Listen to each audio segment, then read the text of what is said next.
and introduce you to the participants of this discussion. So today we're going to have this panel. Please welcome Andrei Kolodyuk, the head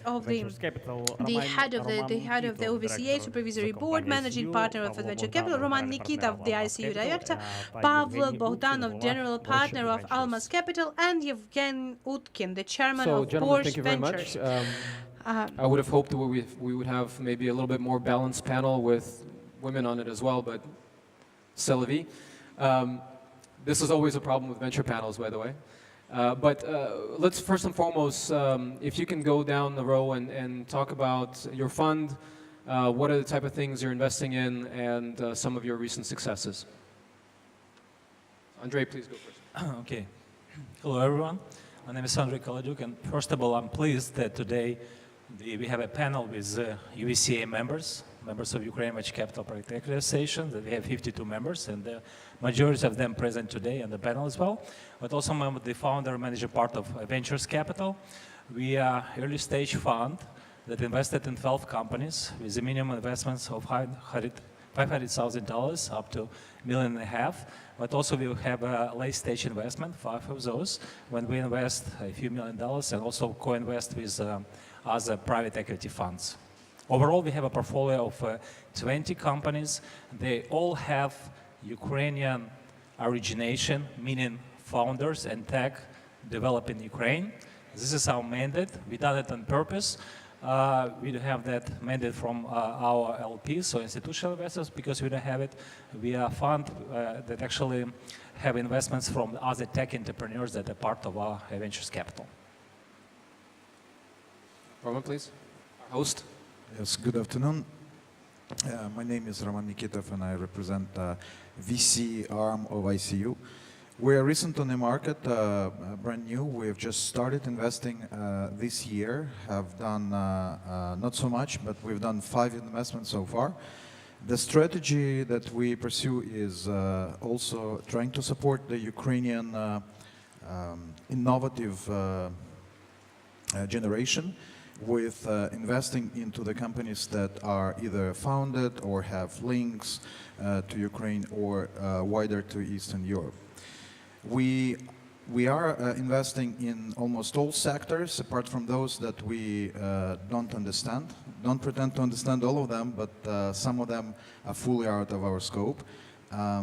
We do have a strategy of investing between 200 to a million, and the sweet spot would probably be 500. And this is, the exciting time to invest in Ukraine, and not only that we are looking forward to develop further. Okay. I'm Pavel. I'm with Almas Capital. We are an early stage venture fund headquartered in Silicon Valley. We're pursuing a so-called bridge strategy.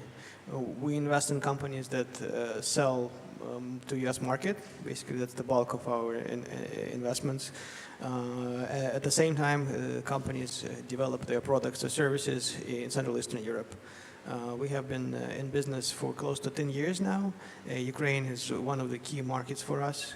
We believe it's a great source of technical talent and engineering. And as you rightly pointed out, if you couple that with the management talent out of Silicon Valley, great things can happen. Hello. First of all, thanks for ICU to invite me to this exceptional panel. But I don't know, fortunately for you or unfortunately for you, I'm not an investor, I'm not a VC capitalist, I'm just the guy who made some business. And then my company invested in the past 10 years $150 million in Ukraine, in different Ukrainian companies, in high tech. And we had a slogan, so завжди на крок попереду, always a step ahead. So that's why we have we did a lot of mistakes, so I can share with you some of them. Great, thank you very much. Now, I think it's really kind of shows the motivation. Not all venture funds are the same, not all angel investors are the same, they have different motivations. Can you talk a little bit about, and this is something you're not going to hear VCs talk about much usually, is what kind of LPs or limited partners or investors in your fund do you have, and And kind of when you go out there and you go raise money, what is it that you're promising them? What is your thesis? So maybe we'll start randomly, so we're not just going down the road. Okay, I will start. I think we are lucky. We have a big group of diversified LPs. The first one I want to talk about is Cisco. Cisco Systems was actually a core LP that helped start Almaz. They were looking for a team to support in Eastern Europe to do VC investments, and they have basically done various funds before, and they were core investors in index ventures in Europe. They have seeded funds in Israel, in China. So our team was their VC team for former Soviet Union, and then later for other countries of Eastern Europe. And then we had other institutions join, and very prominent investors in the region, like European Bank for Reconstruction and Development, and International Financial Corporation. In addition to these financial groups, we have a bunch of individuals, entrepreneurs. Probably the best well-known guy in our roster of investors is Eric Schmidt from Google. So we have quite a good rounded pool of investors. Roman? Well, as I said, we're in VC field. We're a new kid in a playground. But at the same time, we as a group, we do have, fundraising is part of our activity. We have different strategies and funds. We're not raising money at the moment for the VC. We're building the credential. Maybe in a year or 2 year time, this is what we plan to do, and we will start from our existing investors in different strategies. So what kind of existing investors do you have now? Is this corporations? Is this institutions, pension funds? It's both. It's primarily institutions and private individuals, and there are pension funds as well. Yeah, it's a combination. Well, I consider myself as an entrepreneur. I've been involved in building about 10 companies in telecom media technology field. And when I started Ventures 2001, I always invested only my money till 2009. And from 2009, the new fund that we have actually have 8 other LPs, all of them tech entrepreneurs from US, from London actually, and the Ukrainian tech entrepreneurs that we helped also to cash out from the existing businesses. Sergey, so is it sorry, Evgeny, are you still investing as an angel investor? Is it your own, or do you consider it a corporate venture coming from your company? How do you consider your investments? Actually, now I prefer invest in culture, in some cultural projects in Ukraine, because I believe we are, as Ukraine, we can add to Europe, to the world, a lot of, genius, talented guys like Valentin Silvestrov, like Alexander Dubovik, like Florian Yuriev. So I invest in the culture, first of all. And I made my investments in the business recently in the one company which related to crypto assets and social network. So that's a great segue. Let's talk about some of your favorite investments and how they may have changed in your mind over time, or how these companies have either, did you know right away they're going to be amazing and they've proved themselves, or did they become amazing over time? So maybe you can talk about Nimzys a little bit more. Okay, Vitaly, I don't like to destroy your agenda, but I'd like to make some little bit provocative, messages, I'll make in Russian. Понимаете, дорогие друзья, Well, dearest friends, we are living in 21st century, and in 21st century, everything has changed. Everything has changed. This world is now running.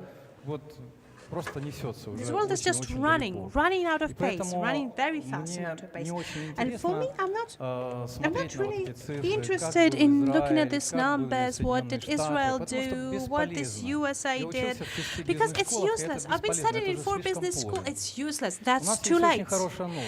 But we have a very Новость good она news for you, такая, and the что, good news for you пардон, is that, I'm колбасит не sorry, только нашу but страну, it's весь not only мир. our country that Понимаете? now being Весь struggles and мир. rumbling. The whole И в этом world is мире, rumbling вот now. если вы And the как whole человек, который world, 40 like, лет as a занимается person who has been технологиями, dealing я with немножко technologies for понимаю, что 40 такое years, I искусственный do интеллект. understand what Вот это artificial то, что intelligence is. происходит, то, So чем everything я that is занимался now эти being 40 лет, doing, so what I was doing for this 40 она years, this приводит I've к been тому, acting. что, So what в does it lead us общем-то, to? средняя It leads us температура to по that, больнице – это let us say, the ориентир для average мира, temperature in the понимаете? global То есть world. This искусственный is интеллект, this он is the average загрубляет. temperature for the Он world. делает The так, что artificial если intelligence я в is свое время toughing up стремился, a для меня bit. были So какие-то if большие for me авторитеты, I вот я had на a них big смотрел и authorities стремился. and I Теперь look at those вот people все and эти I've tried to reach them. GPS-навигаторы, So right now они these GPS отупляют это navigators, общество. И they're скоро making us a человечество little bit станет silly. перед большой And проблемой. as soon the humanity Проблемой will face the конкуренции biggest с problem, искусственным the интеллектом. problem И of вот being тогда, competent когда with the будет artificial победа intelligence. духа And над then телом, when we да, will вот have тогда this человек victory of раскроет весь spirit свой over the потенциал. body, И then Украина, people will open up their own Украина, potential. как And страна, которая Ukraine, находится Ukraine последние as a много-много country лет в that for состоянии many такого years has been постоянного frustrating, кризиса, constantly in вот, crisis у for нее many years. появятся чемпионские Ukraine возможности. will have the Поэтому я очень championing верю в то, что possibilities. So actually, мы не I будем do делать believe that we're копипейсты, not going to be да, как сегодня это copy-pasting of происходит. all the Я world абсолютно experience as уверен, we're что doing it nowadays. вот мы себя I am покажем там, truly где нужен faithful. I не truly believe that we will искусственный, а вот show настоящий ourselves интеллект. when not the Sorry, artificial Vitaly. intelligence Yeah, needed, that's but the fine. real intelligence is needed. That's a great statement, but I'll ask you, where do you get that confidence? What gives you that confidence? First of all, just, because I've got one of the project, the name of this project, Dom Masterclass. And I made a couple of, like, co-founder, couple of events like Google Fest, like Jazz in Kiev, etc. So, and from the culture, I see a lot of thousand very, very talented people here in Ukraine. So, and compared with, and I was traveling a lot, especially with, I inspired by jazz and classical music. So, but I'm pretty sure Kiev is one of the world capital for the culture. And nowadays, as I told, so it will be, хороший человек, The good Это будет person, a самая good востребованная person профессия. is going to be the most needed profession, the we all hope profession that. in the highest demand, a good person. But until then, let's talk about the great startups. I mean, they're obviously founded by passionate people that are not just motivated to make a little bit of money, but they are passionate about what they're working on, right? So I think you've answered the question well. And Andrei, you've invested in a number of companies that are very founder-driven. Yeah, but I agree with Evgeny in a sense that все будет блокчейн. Через 5 лет вы найдете эту фразу мою, которая звучит In 5 years, you will remember this phrase. Everything's going to be blockchain, plus artificial intelligence, plus people. And we Ukrainians can use these two stories, two technologies, to actually get the world upside down. English, right, and to the agenda. We do have a live feed online, and I think the Sure. translators are going to go nuts, going back and forth. But I will have a chance to explain what I mean by everything will be blockchain enabled later on, right? Because we have that in program.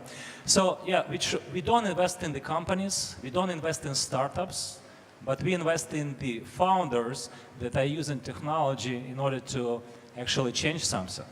And of course, in the venture capital business, the success is defined by exits and the multiples, right?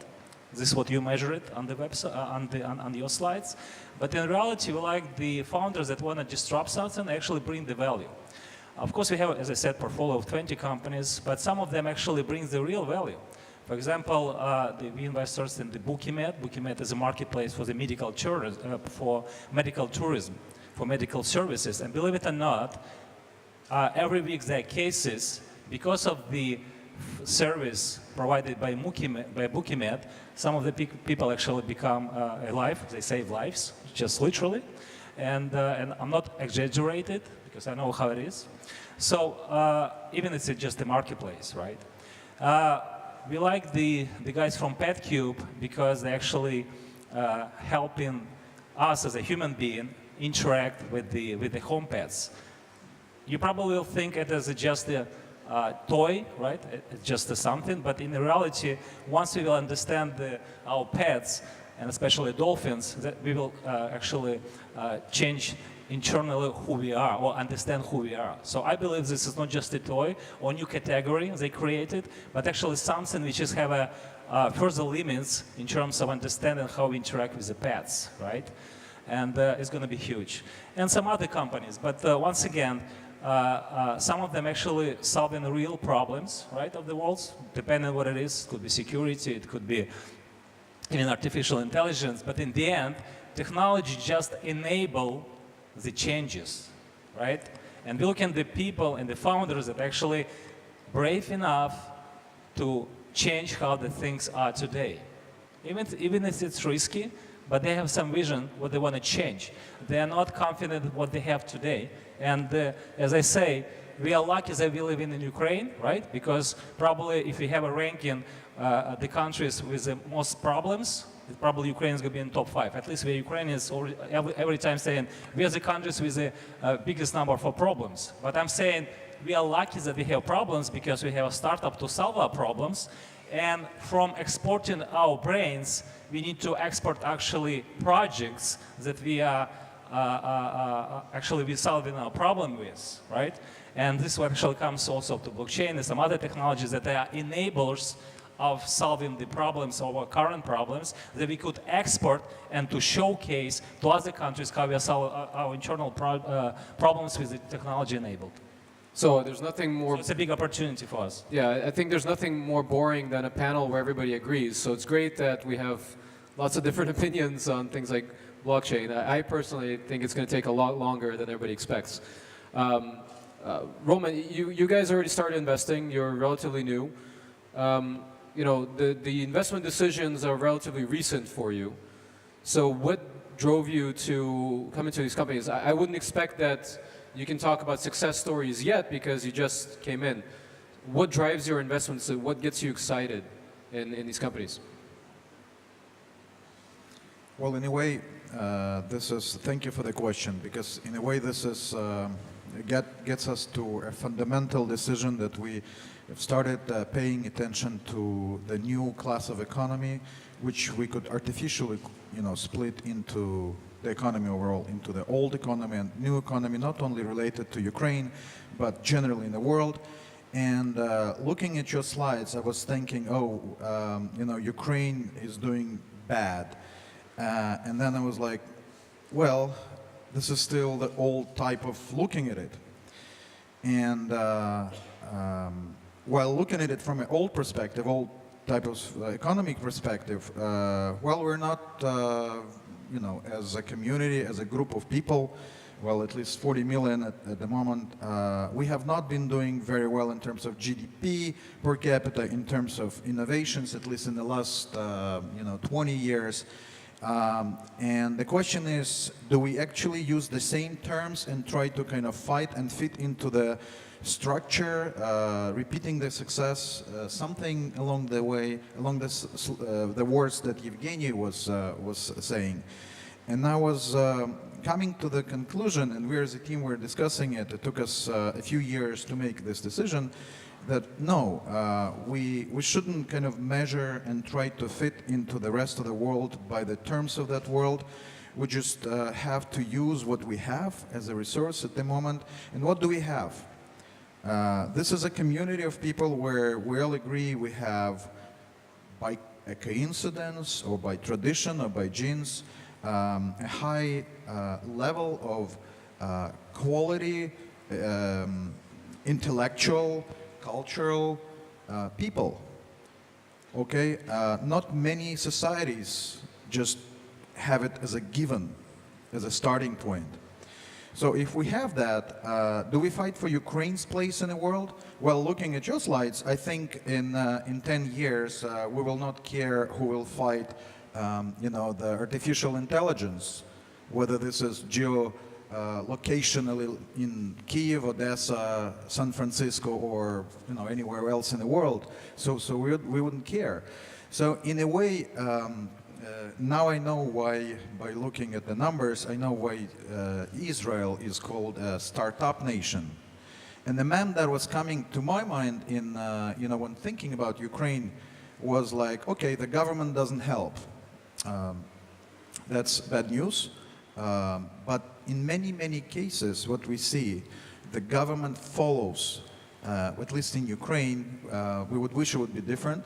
And if it follows, that means that we're sort of having a do-it-yourself approach, sort of a DIY nation meme that comes to my mind. Do you think they can do it alone when they're competing with big countries that have a lot of support behind them? No, not alone.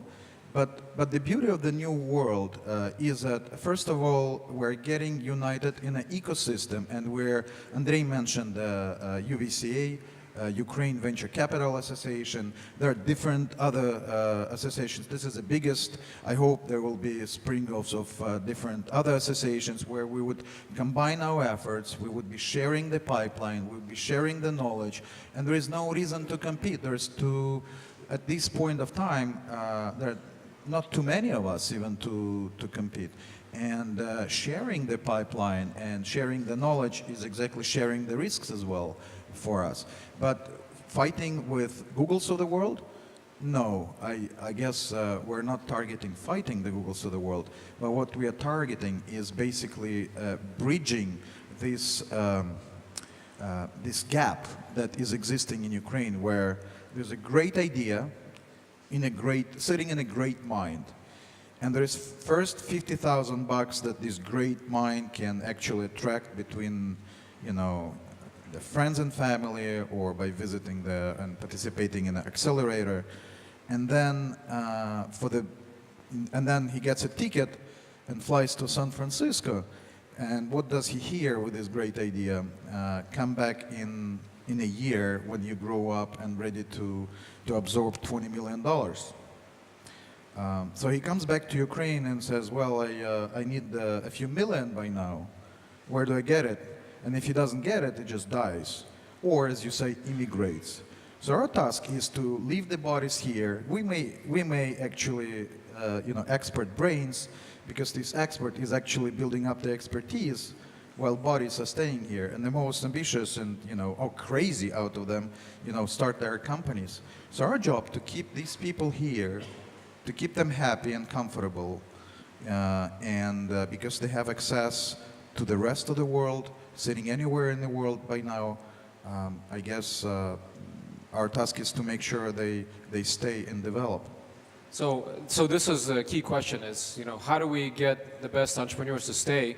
Now, Almaz has made a great business of helping entrepreneurs leave and go to Silicon Valley, and just practical reality is that great brains combined with great resources make great companies. What's your perspective on the future? I mean, there's got to be some conflict, because that's your business model, really. Well, I don't think it's actually any sign of Ukrainian weakness. It's rather the sign of the Silicon Valley strength. Elon Musk is from, where is he from? South Africa, right? And then there's Sasha Galetsky, though he's not in the US, he's like everywhere. But there's a lot of European guys that came to the Valley and built their businesses. We all know that Jan Koum is Ukrainian, right, from WhatsApp, etc. And that just speaks to the strength of that ecosystem. And when these people come to Silicon Valley to build business, and if they feel there is support for retaining something back at home and for building business at home, that's appreciated. They can come, they can visit friends, and they can, I don't know, we can talk to Yaroslav later. He's presenting, and is he happy that we don't force him to cut any connection with Ukraine? No, I think we're very supportive, and entrepreneurs appreciate that, and at the same time, it's a valuable developmental thing for the country, because teams that work in these global startups, they learned best practices of building business in the most competitive environment. And they can go later on and replicate it and build new businesses. So, yeah. Yeah, just would like to add that if you want to be successful in the US, you have to have presence in the US on one hand. Secondly, it also depends on the business model. For example, Jubel, right, second companies in the world in their vertical, right, they're all based in Kyiv. The same applies to Deposit Photos. Genesis, number one company in Nigeria, they are based in the Kyiv as well. So there are some business models that you can operate out of Ukraine and be successful in the top 3. Or Bukimet, by the way, is the same story. Number 4 in the world, also based in Kyiv. So there are some business models that you can do this, but in some cases, like even mentioned PetCube, you got to be in the US, you have to be in Ukraine, and you have an office in the Shenzhen, right, in China, because you're in IoT. So it all depends on the business model the company have. So I would not say like we are forced someone just to go to US, but if you want to be successful in the US market, you got to have a presence there. It's just logical sense. So this concept of, in China for a long time there was this concept of sea turtles. They swim away, they learn, and they come home. And in China over the last few years that really has happened because now Chinese venture scene, tech ecosystem is rivaling Silicon Valley. And there's really no reason for those entrepreneurs to leave because they have a healthy domestic market to work on. And they've gone to college in Europe and they've gone to college in US and they come back with those skills. When do you think that's going to happen in Ukraine? Because entrepreneurs that are born in Ukraine and leave as kids or a little bit later, I mean, I left, I was 8 years old, I'm really more Californian than Ukrainian. But a lot of the names that are always mentioned, Jan Koum, Max Levchin, etc., they left as teenagers with their families, immigrated. And they don't really consider themselves Ukrainian, and they have no plans of coming back and swimming back and really helping the local ecosystem. You know, what do you think is going to take? How do we make this happen in Ukraine? Okay, first of all, it's happening in Ukraine. I'll tell you the secret, because you see panelists are sitting in Ukraine, right? The home base for the panelists is Ukraine. So it's already happening, right? You mentioned there's some guys that in Silicon Valley, right? They're saying we're Americans, but they forgot that they got free education in the Ukraine, okay? They just forgot about it. So I would not I would not blame them, but this is just a human factor, right? The Yaroslav Azhnuk from the PetCube, he's here all the time. So it also applies to many other entrepreneurs that don't want to immigrate, right?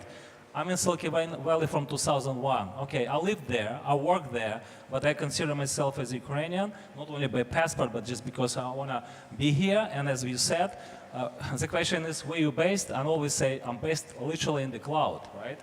I'm based everywhere, right? So it doesn't matter where you're going to operate in from, right? It's just a matter who you do business with. So, so to your question, it's not like everyone immigrating from Ukraine.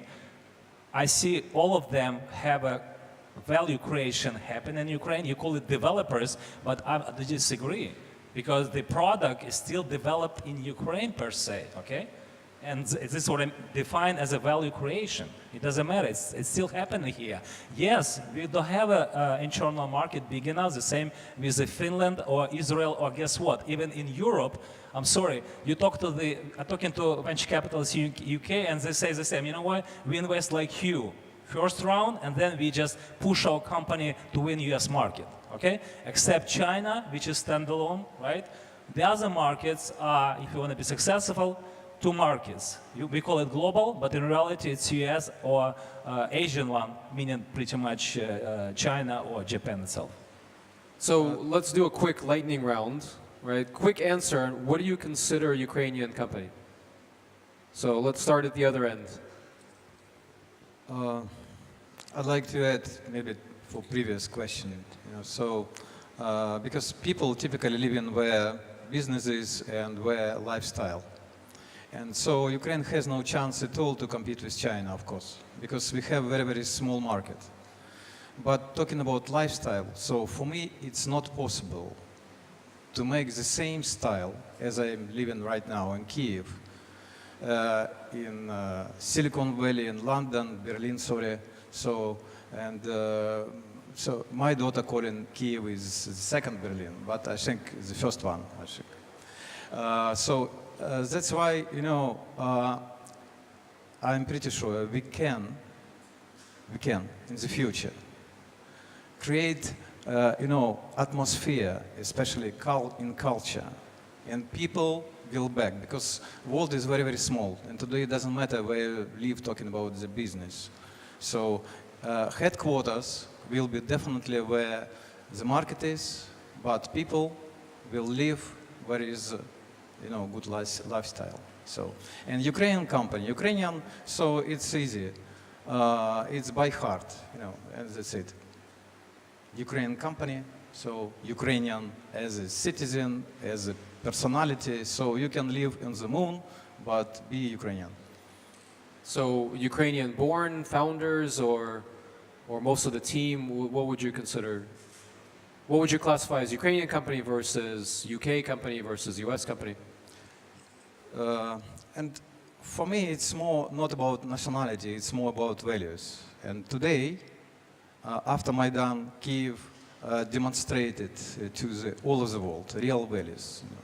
So that's why it's my opinion. So if an American comes to Ukraine and starts a company, American citizen, American born, is that a Ukrainian company or is that an American company? So for me, it doesn't matter. Okay, let me reply to a question. What the Tim Draper says, who he is. He says, "I'm a resident of Estonia, the new country named Liberland." Anybody knows about the Liberland here? Okay, just check it out on Google. Okay, it's electronic residency. So when we call, so it doesn't matter. What I'm saying is, probably soon we will have billions of Ukrainians in terms of electronic residency. It's all going to be based on values and what we're going to do together. So it's not about the geographical culture, country anymore, because the borders are just demolition. Okay. What about you guys? A little bit more conservative funds, maybe. I think the good way is to consider any company that develops value in Ukraine, a Ukrainian and deserving of support. And the more companies that have a Ukrainian component, be it 100% in Ukraine, or like just R&D in Ukraine, or part of R&D, the more companies like that are there, the better for everybody, for economy, for people, the more job opportunities, more growth opportunities. So I would welcome very broad definition of what Ukrainian is, and welcome everybody to come. Well, as we know, there are many owners to success or of success. And I guess our fundamental task is not to basically assign which company and which country or which nation is having an ownership over a success or a disruptive innovation, but to basically be part of it. And if Ukraine has a say in that whole ecosystem of whatever success you define, this is great. We can claim this is Ukrainian or Israeli or US. I mean, every nation will have a merit of claiming it's their benefit. It's like Igor Sikorsky. Is he American success? Is he Ukrainian? It's both. It's all of it. But for me, you know, today's world is such that to invest in a Ukrainian company sitting next door, you have to basically go visit their office in San Francisco. You have to hire lawyers in Boston to recognize and read the letters in English by Massachusetts law, and invest into the you know, convertible notes by Delaware in Delaware State domiciled company. So what is this? You know, when we speak about it, this is still Ukrainian company because next street or next door to you, there are hundreds of developers sitting. There is top management and sales desk in US and maybe other countries. Is it still Ukrainian? Yes. there's an element of that in Ukrainian. And our task is to bring more added value to the whole thing in all different jurisdictions, and to build the comfortable environment, both physically, culturally, and on top of that, legally. So today we're focusing on building, we're good at doing or building the society where, it's comfortable living. And there is an element that the government should also do to create a comfortable society environment for the legal infrastructure to sit in and to stay. So this is great answers, and I'm a little surprised, but I think we have a consensus on what the definition is, which is it doesn't have to be a Ukrainian only or an American only. It's a combination. And this actually settles, I guess, a lot of arguments. There's a most recent company that is a unicorn valuation with Ukrainian founder. And the big argument in the comments online is, well, this is not really a Ukrainian company, or is this really a Ukrainian company? So all of you those in the live stream internet land, I hope you take note. So there's the opinion of the people actually backing these companies and investing in them. Now, let's switch gears for a second. What kind of sectors, what kind of future technologies are you excited about right now? And what kind of advantage do you see for Ukraine in some of these sectors, with or, like I pointed out, without the government support? What kind of areas should companies work in, and what are you looking at right now? Whoever wants to jump in first. Well, I can be quick.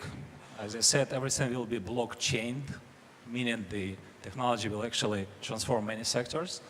Artificial intelligence, the same. It's just cross-sector technologies that actually every business has part of it. And the question is, where is the next disruption and how you're going to win in different niches. And the agri-tech, favorite, right? So we are just poised to be actually the leaders in this sector, because by the way, we have everything. We say we don't have an internal market, but in terms of agriculture, we do have not only internal market, but also have the corporation and everything in terms of ecosystem, including investors in agri-tech. And that's pretty much it. Yeah, 3 sectors. And yeah, you mentioned food tech, but food tech to me it's like bigger pie of the agri-tech as well. Well, I guess for us, there are sectors that we identified for as key priorities, but I guess this is not the main thing. I mean, we just invest in those companies that we believe in a team, and we believe that they can potentially be disruptive on a global perspective. And whether this is, there are sectors that Ukrainians just happen to be more equipped to deal with, or the existing legacy of infrastructure allows to develop and experiment here more, like agri-tech, and primarily for the lack of regulatory aspects from the old world, Ukrainian startups can basically use this as an opportunity to experiment. Cybersecurity, given the experience, the kind of dark side of experience we've gone through lately, the cybersecurity companies that are working on solutions are sharing with the world the experience, and this is a sellable asset. And I could go on and on. I wouldn't be, at this point specific. Blockchain infrastructural solutions is clearly one of them for us as well. We haven't really, identified one in a big scale, but we will continue looking.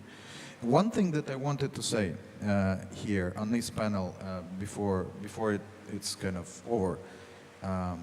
We all hear about all these shifts and wars between 2 mega powers of today's world, China, US, and the tariffs and the war, and 10% on Chinese products, and then 25 unless there is a resolution. I think this is a perfect time where in this this time Ukraine is standing aside of this war and can reap a great, great value in terms of moving parts of the added value, productional parts, the hardware element, the hated hardware element in Silicon Valley to Ukraine from China, you know, and trying to build the industrial production, the new wave of industrial production here. Kind of flying under the radar because Ukraine is not part of EU, not part of It's perfect. NAFTA, not part of China. Perfect. It doesn't So- fit anywhere. So the negative side of Ukraine, it's like not on a map. It's perfect. It's not on a map. Manufacturing. Nobody cares, you know, if it's produced in Ukraine. Ukraine is not a risk. It's not a threat. Perfect. Let's use it. We're not a threat to the rest of the world. Let's just do whatever we think is good for us. So would that be conventional manufacturing, 3D printing, future manufacturing, robotic manufacturing? Whatever we can do before the war is over. I think it's going to be a short war, but it is a good idea. And yeah, I mean, some of the sectors Almaz is seeing, I mean, you guys have a more global perspective and doing it longer. Yeah, so in terms of economy, I think when we talk like agricultural technology and blockchain or AI, these are not actually different sectors. AI and blockchain are sort of infrastructure technologies that can be applied. Blockchain, I'm a bit unclear still where to apply it for a multi-billion-dollar opportunity, but AI is already applied. AI neural networks are already applied in image recognition very widely. That's already a huge space, and a lot of promise in agriculture is usage of image recognition neural networks to better monitor your fields and better time when you distribute fertilizers, etc. So applying AI to traditional sectors like agriculture, but possibly to other things like construction or whatever, some traditional industries, predictive maintenance based on analyzing big data and applying AI to build models that tell you when to replace stuff. That's something we're looking at. I wanted to add another sector that we have invested this year is silicon, which is a bit counterintuitive. For a while there was no big investment in silicon anywhere in the world because the game was won by Intel and AMD and NVIDIA. But we think that the rise of precisely usage of neural networks provides an opportunity for new architectures to come around. The traditional guys now charge exorbitant multi-million-dollar fees for using their architectures. So we counted at least 50 companies, 50 startups, silicon startups that raised, tens to hundreds of millions of dollars to develop new silicon that can potentially create a competitive company to Intel or NVIDIA. So we also invested in this segment. So it's a bet on how AI will change silicon. So you're talking about ASICs, so specialized integrated circuits, more specifically? Some of those 50 plus are ASICs. Some are general purpose units that aim to replace both Intel CPUs, but NVIDIA GPUs as well for parallel processing. And they have some use. They usually use some novel approaches, maybe open source architecture ideas, etc., to have some software stack to support them when they start. And there's a ton of interest from large groups like Alibabas and Googles and Facebooks of the world in this and winning off their dependence on the large silicon vendors. So that's at least a lot of money coming in. We'll see what happens because every spin is like $50 million you go and spend in TSMC to get one wafer. But we'll see. Evgeny? Pasha just touched my favorite, former favorite industry, semiconductor. So, and as I promised, I'd like to share some mistakes, let's say mistakes, but I invested in two companies, Polytida and KM211. KM211 is number one in Russia right now in terms of microelectronics, and I lost this company because of the war. It's Russian ARM, so the company with like ARM in Great Britain. So, and Polytida is Ukrainian company. So, and Polytida Canadian created. also, right? Huh? Canadian as well. No, it's Ukrainian. It's a Ukrainian company because we have a company in Ukraine, we have a branch in Canada. So, and Polytida created the most, I think, the best soft engine on the planet. And this is a very, very niche market. It's just only 3 companies in the world. They have 90% shares of this in this field, electronic design automation. But our Ukrainians, mathematicians, they created the best and the fastest soft engine on the planet. It's one of the examples. You can have the best product. So, and of course we are not Steve Jobs, but the best product. And with the best products, you can't make the best company. So, but answering for your question, so I invested in two sectors, and I thought it will be the best sector for Ukraine. One of them is dual-use technologies, because we have this war, and I invested in a couple of companies. So, but unfortunately, it's related to the government, and our government is, it's my private opinion, so has totally different motivation, not related to Ukrainian future. So, and it's not possible to build this sector in Ukraine right now, to be the champion, worldwide champion, like Israel. So the second, AgTech, and talking about AgTech, I think Ukraine already lost this opportunity to be the world, the champion in the world. So, and I believe, I believe about all of the business, all of the technologies related to human. So, and everything, and related to the culture, to human, like fashion, like lifestyle, medicine. So it's the future for Ukrainian companies, Ukrainian startups. So I believe very strongly on this sector, because it's nothing to do with the government. Is we have a big pool of very talented engineers in this field. So. So we have a few more questions, but before I dive back in, I'd like to, for the audience, start thinking of a few questions, because we'll answer 2 or 3 questions from the audience. I want to give you a couple of minutes to think about them. So what do you think is it going to take to create the first Ukrainian unicorn, or do we already have one? What do you know, we have a very loose definition of what a Ukrainian company is. So what is it going to take? Okay, first of all, let me disagree with the statements that Ukraine is not on the technology map. Do you know how many unicorns in Europe? Just last year, just guess, how many unicorns in Europe? 10, 20, 50, 100? The answer is 20. So for the whole Europe, okay, for the last, whatever, 50 years or something, actually 2 years ago, it was a year and a half. It was only 20 unicorns for the whole Europe. It's number one. How many in Ukraine?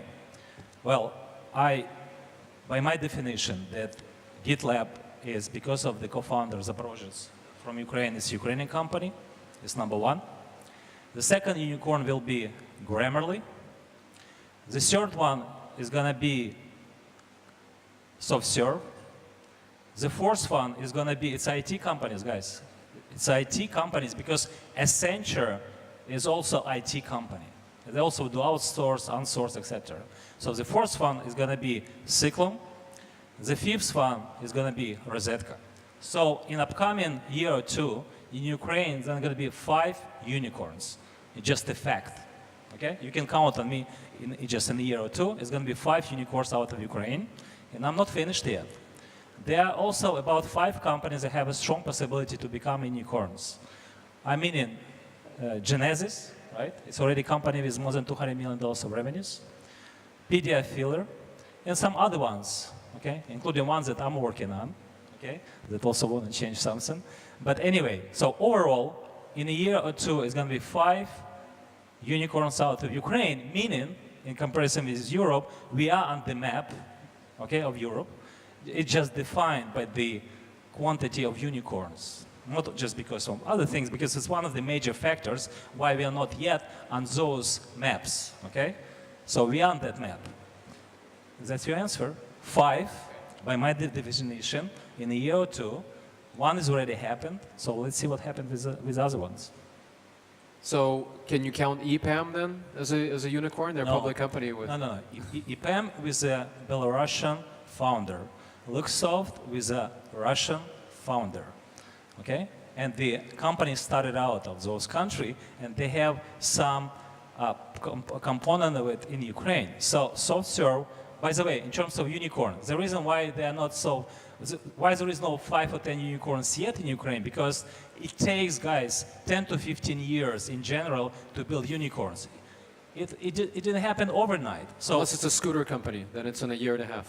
okay, let's work on this one. Okay, maybe PetCube is going to take less for that. Okay, but overall, it takes to 10, in case of SoftServe, 25 years to actually build a unicorn. All right, so this is the reason why we have this kind of lag in terms of happening.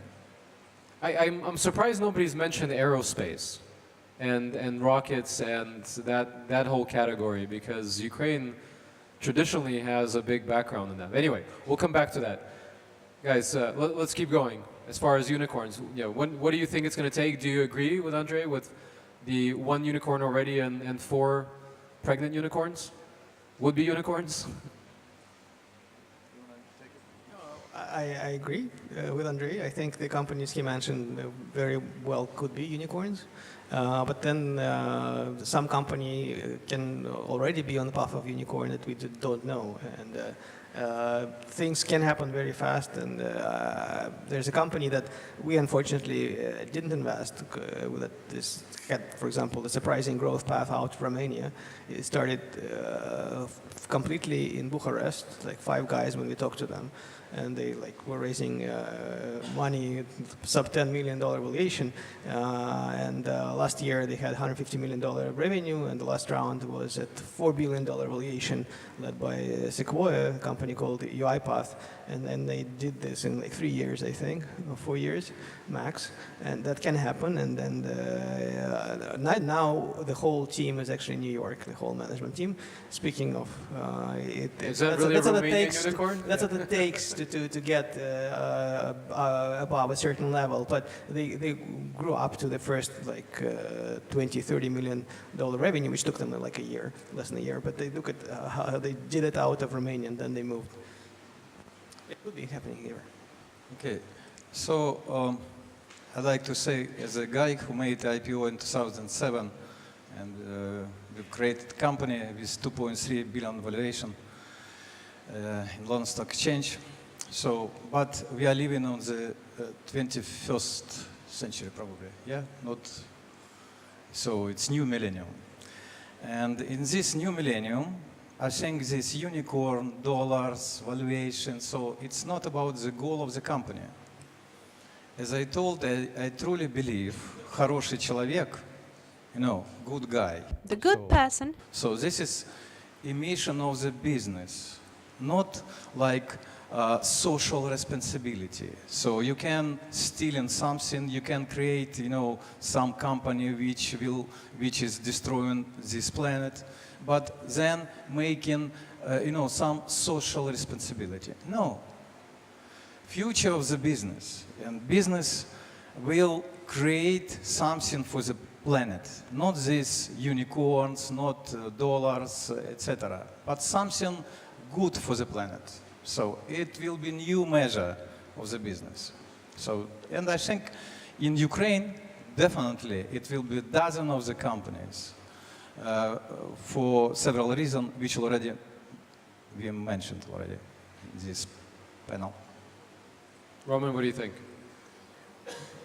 Well, I guess if we didn't believe the unicorns or potential unicorns are there in Ukraine, we wouldn't start Well, the potential is there. So the question, to review the question, what is it going to take to kind of create this factory, unicorn factory, and generate more consistently, more often, create companies that make a worldwide effect, become winners of the categories?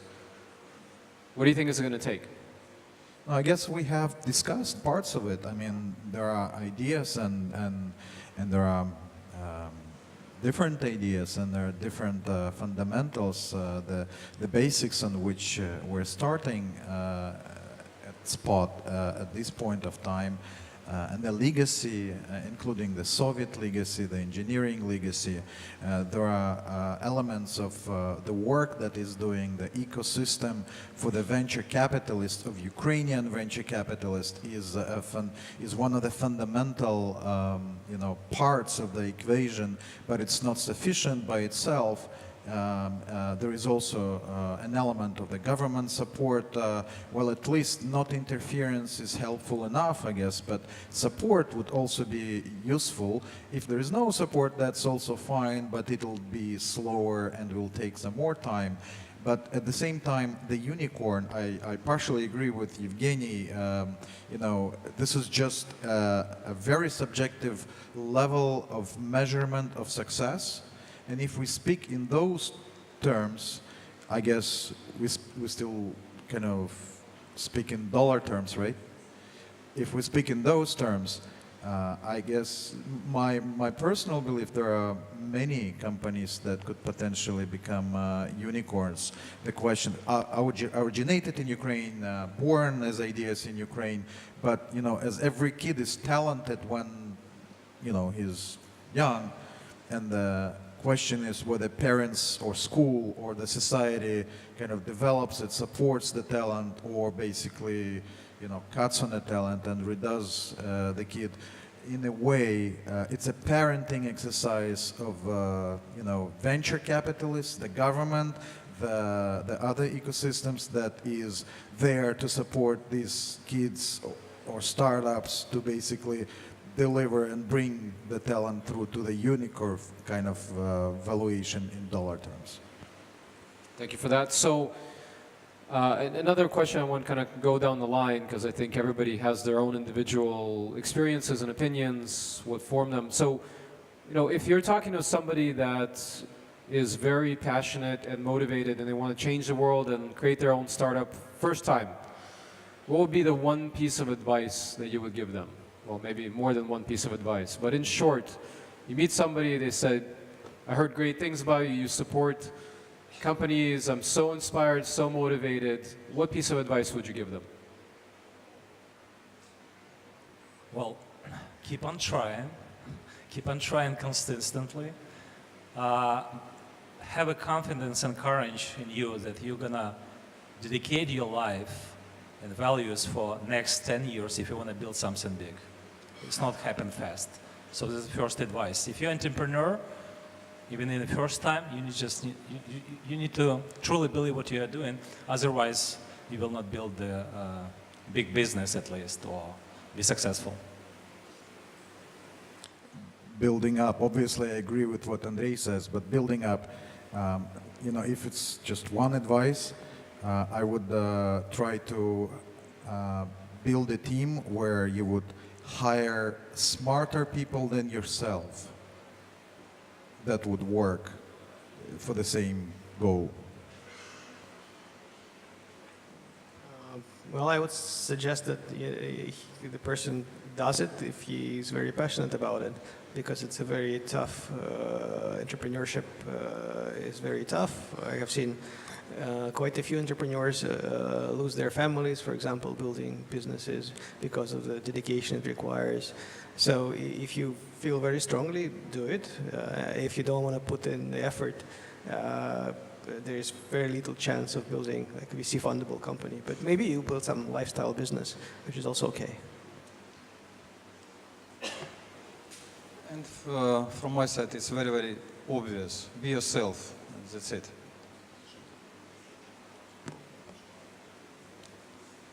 Okay, so we're going to ask the audience for some questions. I think we have a hand in the back. Microphone, please. So we'll dance while we wait. Are you guys having a good time? Woo! There's at least one guy has having a good time. All right. Right. Dmytro Shimkiv, Ukrainian Pharma, Darnica. I have a question to all four panelists. Why Ukrainian innovators and creative people regularly feel intimidated by foreigners, especially Californians? Thank you. What is intimidated, just for us? We're not psychologists. Feeling low, incapable. You're all investing in a pretty cool set of Ukrainian startups and you're working on the high-tech environment. But we always feel small and low in front of Californians. Could you comment on this? If I may answer to you with a fact, okay? It is a fact that in Ukrainian startups been invested by 80 American funds, meaning at least 80 teams doesn't feel that way, right? Because they've been invested for the purpose by American funds. It's just a fact. So the question is, are we undermined or how we feel inside? It's a, how to say, part of our culture, but I don't think that we feel this way because the California itself, as also Vitaly mentioned, like if you go in California, in each company, or every second company to be, for statistic purposes, you will find the Ukrainian gene or connection or tech or everything, okay? Of course, we didn't do this test yet, but I think it's, by the way, for AI, it would be very interesting to actually see what California is in terms of the connection to Ukraine. It's quite high. I also would probably take an issue with that. I'm not sure that's anything specific for Ukrainians again. If you ever go to like YC pitch day when startups from Y Combinator pitch investors, you'll see investors that are hiding their badges, so it's not clear that they're investors. And the startups try to go and try to approach them and kind of feel very intimidated, I would say. And most of those startups are not Ukrainian startups. Some they are trained there to approach AVCs easily and speak to them easily. But even despite the YC training, a lot of startups feel intimidated. And I think that's just the nature of the business. You are selecting a partner, you're feeling yourself being shopped in a way. So that's it takes a while and experience and not to feel intimidated. And it helps to have a success before. Definitely you feel your worth. But I think it's very natural.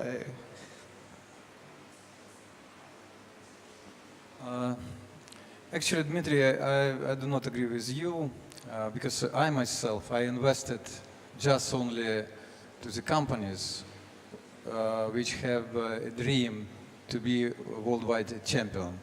And my latest investment, and pretty sure this company with headquarters in Ukraine will be the champion.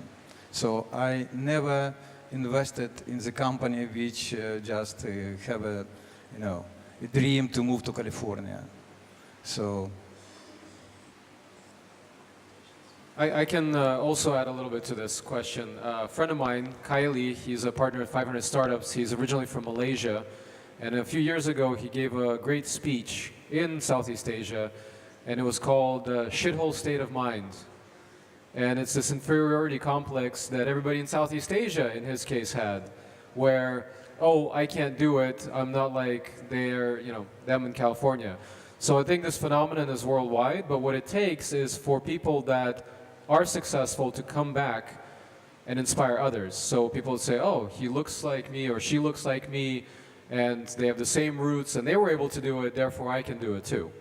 I think, so there's a really interesting element there that I think you identified, but it's worldwide. It's not just Ukraine. Okay, next question. Yaroslav. Thank you. Yaroslav Ozhniuk, PetCube. So you were talking about the advice you would give to Ukrainian entrepreneurs. It would be great to hear which advice you would give to yourselves and the likes of yourselves to investors that are investing in promising Ukrainian startups. What is lacking in that group of people for the ecosystem to be successful? Thank you. Please disclose your conflicts of interest if this company is in your portfolio. Just kidding. From my side, it's very, very simple. Just invest more in Ukraine. Invest to create ecosystem, invest to create, trust between people, invest to the culture. So that's my advice to myself and my colleagues. Well, actually, that's the motto of UVCA. We invest in Ukraine, because this meaning we invest in the people, we invest in ourselves. Yes, we invest because we are looking to also get returns in terms of investments, and this is the reason why the international venture capitalist investors actually join us, because they co-invest with us. And this is what is happening, because they see the success, they see the exits, they see the returns. That's why they join us. I would say that the investor will be surprised by the level of dedication of entrepreneurs to their companies. We see that entrepreneurs from Ukraine or from the region would sacrifice way more than people in Silicon Valley, for example, to build a company, and really go to great length to save their dream. And this is very surprising and very welcome by investors. If I have to find something negative or something warning sign for the investor, I would say that there is less trust in the community. People are less trustful, and that's natural, because if you come here trusting everybody, you will soon lose your pants. But it takes a lot of trust to build business. If you're building business in the US, you have to rely on a lot of people and believe in the goodness of the people. And by being less trustworthy, you can grow slower than the competition. But it's, if you know that, you can deal with that and coach for that. All right, so I just got the message that we're way over time. We're having a little too much fun here. So if there's somebody that has one really good question, then we'll make that the last question. But don't be shy. Don't have that shithole state of mind. There we go. Okay, last question. It's a question about blockchain, I'm sure, no? Andrew Gostik, European Bank for Reconstruction and Development. No, just hold it closer. Andrew Gostik, European Bank for Reconstruction and Development. I guess my question is to all panelists, whoever would like to pick it up. We've seen several very good slides of what the governments of other countries have done to foster IT entrepreneurship in their countries. So what would be your very specific and realistic proposals to the government? What steps the government could take to kind of help create this IT startup ecosystem in Ukraine? And what sort of support IFIs, international financial institutions, could provide to make this happen? And does it make sense at all, given the state of easiness of doing business in the country and the rule of law?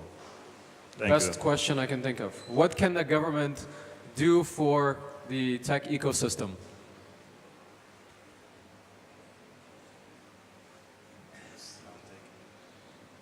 At least something would be already useful, but you know, we're not here to give recipes to the government, to be frank. If we just speak aloud, there are a lot of models in the world reaching from Israel to Kazakhstan, which we can easily replicate, apply, and use. There are models of fund of funds, there are models of private and public, whatever, partnerships. There are models of donors, the ecosystems, the incubators, the accelerators. I mean, there are a number of things that the government could do, especially with the help of experienced financial institutions that have seen it all in other jurisdictions. Anybody else? Give us a loan. Okay, it's a very serious question, and I'm going to be very detailed on this one, because it's most important information I want to share with you today. Actually, it's my 7th conference for the last 9 days. London, Sofia, Hong Kong, Shenzhen, Shanghai, Beijing, Tianjin, and Odessa. And on each of these conferences, they touch the issue of the government and also related to blockchain. And I tell you why it's important now and what is blockchain is and why actually currently the global championship on the blockchain is happening between each countries in the world. And you know what they're competing for? They're competing for the entrepreneurs that can build something with this and investors that are part of this ecosystem. But let me define for the sake of the audience what is the blockchain is. It's 5 different components. Started with the mining. This is a business for almost 9 years that actually mine currencies. And this business is going to continue. It's big business in China. Ukraine, 4 years ago, we were entitled almost for 50% of the Bitcoin mining. China is huge. It's number 1. Mining is there. It's a big business. Yeah, Bitfury is a big business, by the way, company out of Ukraine originally. Secondly, cryptocurrencies. You know the values of the many cryptocurrencies out there, trading, crypto exchanges itself, which is big businesses, is just the beginning despite of the market. So it's number 2. Number 3 is actually the blockchain as a technology that actually enabler to change the current industries and the startups that actually disrupting with blockchain technology the current industry. So, and the number 4 is actually ICOs as a new way to actually fundraise and create and deliver the value for investors. Yeah, it started with utility token, but clearly the market coming to the security token or dual listings. It's just the beginning, just watch this. And number 5 is actually token economics or tokenization of the current businesses.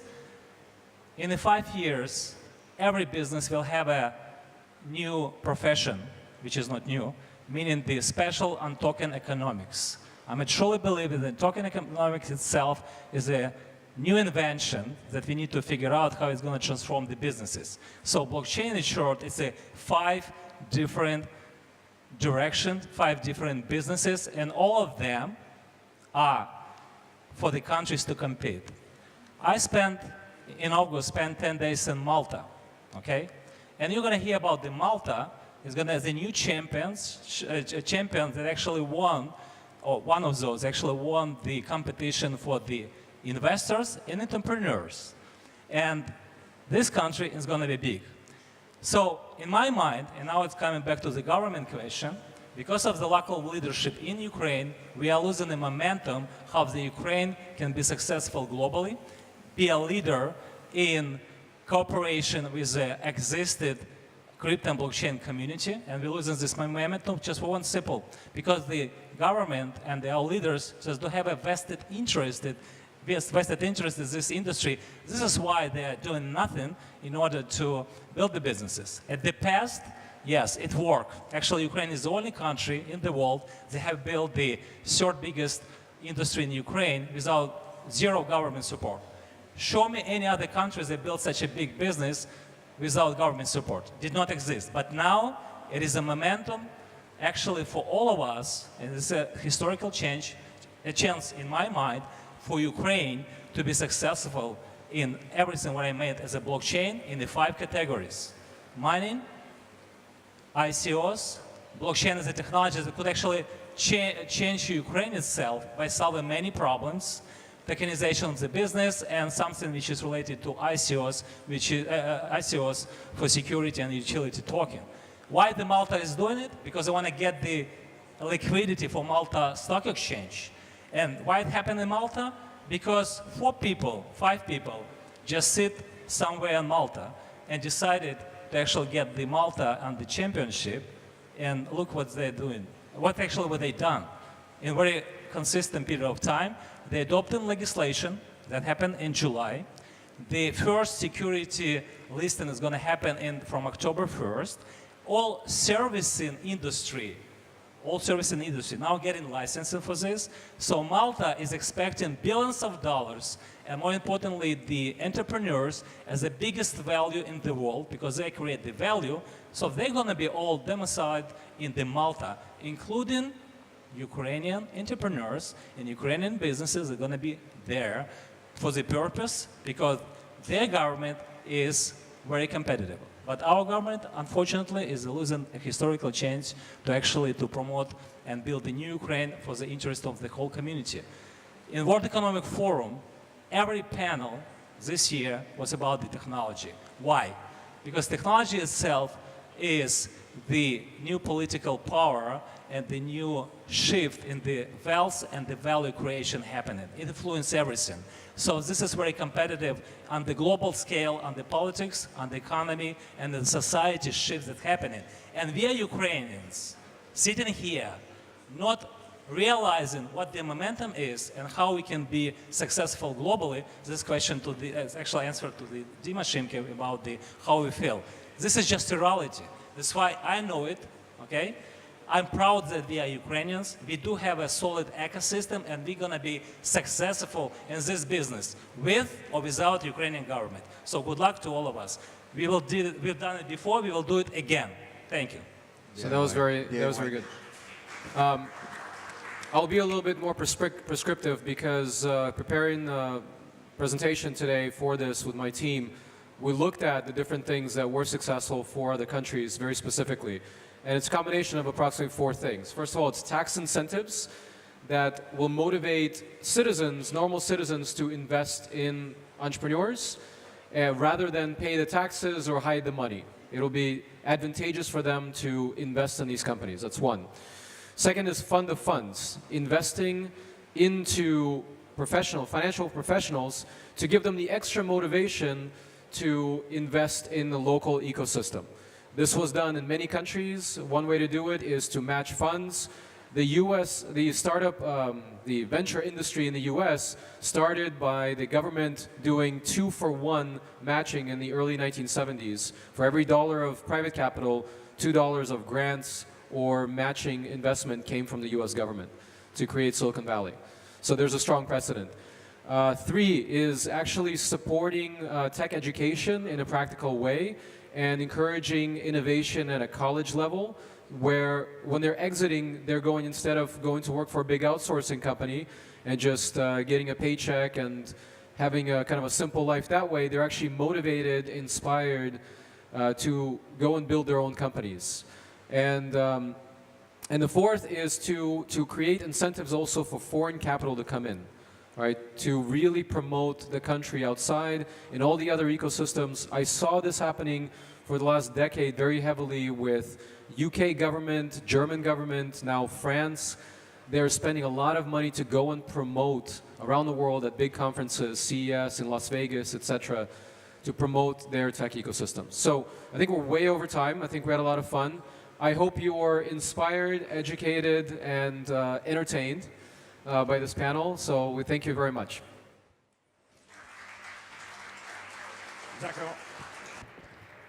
Thank you very much. So, dear ladies and gentlemen, what we would offer, we wouldn't like to take you, we would like to offer you not to have a break at all, and would like to start you with the final panel for today, and I'm sure it will be very interesting for you because you're about to hear very interesting success stories for Ukrainian startups.